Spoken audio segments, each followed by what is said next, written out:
नमस्कार विद्यार्थी मित्रांनो, स्टडी फ्लो अपडेट्समध्ये आपलं पुन्हा एकदा सर्वांचं स्वागत आहे. तर मित्रांनो, महिला व बाल विकास आयुक्तालय अंतर्गत पद भरती सुरू झालेली आहे. कोणकोणती पदे आहेत, कशा प्रकारे अप्लाय करू शकता, हे सर्व डिटेल्स आपण या व्हिडिओमध्ये पाहूया. व्हिडिओ एंडपर्यंत पहा. चॅनलवर नवीन असाल तर सबस्क्राईब नक्कीच करा. सो मित्रांनो, हे ॲज यू कॅन सी हे महाराष्ट्र लोकसेवा आयोगाचे ऑफिशियल जे आहे ते परिपत्रक आहे. हे 7 पेजेसचं आहे आणि याच्यामध्ये आपण पाहणार आहोत की इम्पॉर्टंट डिटेल्स ज्या तुम्हाला माहीत असल्या पाहिजेत त्या काय काय आहेत. तर बघा, फक्त महिला व बाल विकास विभागातील आणि ग्राम विकास विभागातील कर्मचाऱ्यांना खालील संवर्गातील पदावर निवडीद्वारे नियुक्ती देण्यासाठी महाराष्ट्र लोकसेवा आयोगामार्फत महिला व बाल विकास आयुक्तालय अंतर्गत जे अधीक्षक पद आहे, निरीक्षक, प्रमाणित शाळा व संस्था, रचना व कार्यपद्धती अधिकारी, अधिव्याख्याता हे पद आहेत, जे की गट ब चे राजपत्रित पदे आहेत. तसेच एकात्मिक बाल विकास सेवा योजना, आयुक्तालयाअंतर्गत बाल विकास प्रकल्प अधिकारी ग्रामीण गट ब ते पण आहे. या पदांवर निवडीद्वारे नियुक्तीकरिता मर्यादित विभागीय स्पर्धा ज्या आहेत 2025 त्या आयोजित करण्यात आलेल्या आहेत.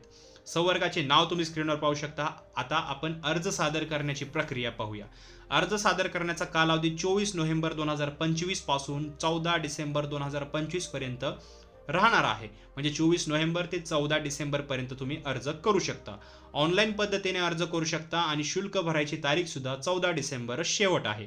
भारतीय स्टेट बँकेमध्ये चलनाद्वारे परीक्षा शुल्क भरण्याची व चलनप्रत घेण्याचा दिनांक 16 डिसेंबर आहे. म्हणजे 2 दिवस एक्स्ट्रा देता येतील तुम्हाला. जर तुम्ही फॉर्म भरला आणि फी भरायची राहिली असेल तर तुम्ही चलनाद्वारे एसबीआय या बँकेमध्ये जे आहे ते भरू शकता ऑफलाईन पद्धतीने. चलनाद्वारे परीक्षा शुल्क भरण्याचा जे अंतिम दिनांक आहे ते 17 डिसेंबर 2025 रोजी बँकेच्या कार्यालयीन वेळेमध्ये. जसं बँक 4-4:30 पर्यंत चालू असतात तर तिथपर्यंत तुम्ही 17 तारखेपर्यंत जे आहे ते फॉर्म भरू शकता. आता प्रस्तुत परीक्षेमधून भरवायच्या पदांचा सविस्तर तपशील इथं खाली देण्यात आलेला आहे. बघा, आरक्षित पदसंख्या 3 पदे अंध, अल्पदृष्टी म्हणजे यांच्यासाठी, आरक्षित दिव्यांग उपक्रम जे PWBD म्हणजे फिजिकल बेंचमार्क डिसॅबिलिटीज जे असते त्यांच्यासाठी 3 पदे, कर्णबधिरता अथवा ऐकू येण्यातील दुर्बलता ज्यांना आहे त्यांच्याकडे असलं पाहिजे ते सर्टिफिकेट वगैरे. असं नाहीये की नाही, तुम्हाला ते क्लेम करता आलं पाहिजे, त्याचं ऑफिशियल डॉक्युमेंट्स तुमच्याकडे असले पाहिजे. आणि 3 पदे अस्थिव्यंगता, मेंदूचा पक्षघात म्हणजे सेरेब्रल पाल्सी किंवा लेप्रॉसी किंवा डॉर्फिझम असेल म्हणजे शरीराची वाढ खुंटलेली असते, हाईट जास्त नसते, तर अशा व्यक्तींसाठी 3 पदे. आणि 2 पदे ऑटिझम असेल किंवा इंटलेक्च्युअल डिसॅबिलिटी असेल, मेंटल इलनेस, तर यांच्यासाठी 2 पद असे नमूद करण्यात आलेले आहेत. वेतन श्रेणी जे आहे ते तुम्ही स्क्रीनवर पाहू शकता. पदसंख्या आपण आता पाहिलेली आहे. एकूण 258 पदं आहेत. त्याच्यापैकी हे पद मी आता जे सांगितले ते आरक्षित पदे आहेत.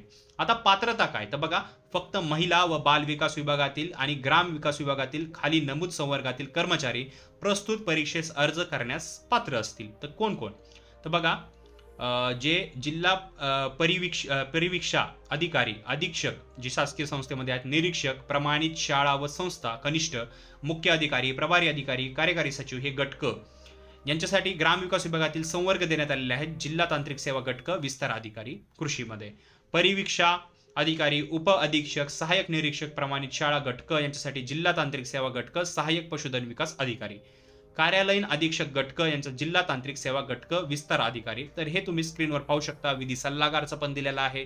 मुख्य सेविका, समुपदेशक आणि संरक्षण अधिकाऱ्याबद्दल सुद्धा इथं जे आहे ते संवर्ग दिलेले आहेत. म्हणजे ह्या विभागातील संवर्ग आणि पुढे ग्राम विकास विभागातील संवर्ग ते दिलेले आहे. टोटल संवर्ग तुम्ही पाहू शकता.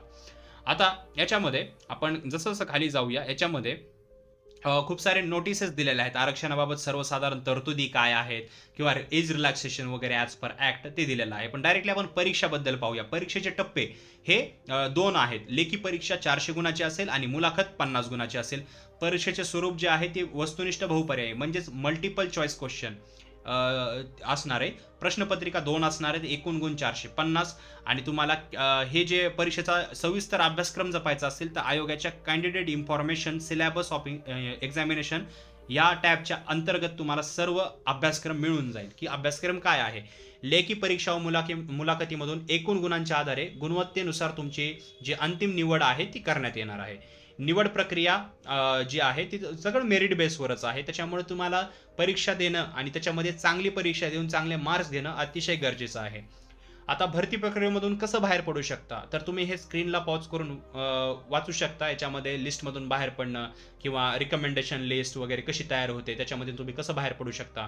पडायचं नाही आपल्याला, ॲक्च्युली आपल्याला अभ्यास करून हे करायचं आहे, पण जर त्याच्यातून बाहेर पडला तर कोणकोणती कारणे असतील हे दिलेलं आहे. शिफारसबद्दल.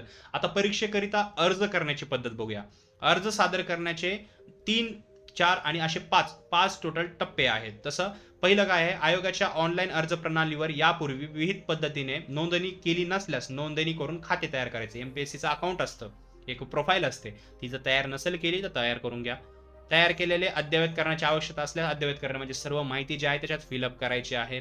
केवायसी करून घेणं असेल, त्याचबरोबर तुम्हाला तुमचे जे एज्युकेशन क्वालिफिकेशन आहे ते करावं लागतं. परीक्षेचं शुल्क, परीक्षेला अप्लाय करावं लागतं. ही जी पद आहे तिथं दिसून येतं, त्याला अप्लाय करणं, परीक्षेचं शुल्क भरणं अँड दॅट्स इट. तुमचा फॉर्म जो आहे तो ॲक्सेप्ट केला जातो. जर तुम्ही याच्या आधी एमपीएससीचा फॉर्म भरलेला असेल, लाईक कंबाईन किंवा राज्यसेवाचा किंवा गट क चा, तर तसंच याची जी प्रोसेस आहे ती दिलेली आहे.